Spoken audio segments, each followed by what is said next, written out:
काय रे अर्जुना, आज इतका त्रासलेला का दिसतोयस?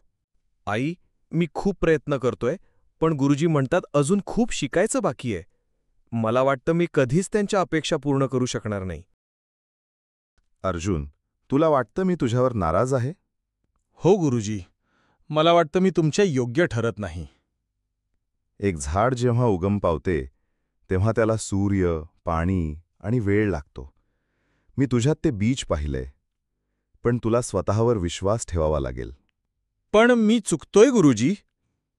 चुकणं म्हणजे शिकणं. जो चुकतो तो शिकतो, आणि जो शिकतो तोच खरा अर्जुन बनतो. अरे अर्जुना, गुरुजी खूप कठोर वाटतात का? नाही रे, आता समजलं. त्यांची कठोरता म्हणजे आपल्यावर असलेली त्यांची श्रद्धा आहे. ते आपल्याला घडवत आहेत. मग मी पण उद्यापासून त्यांच्याकडे यायचं ठरवलं. आज तुझ्या डोळ्यात विश्वासाची चमक आहे.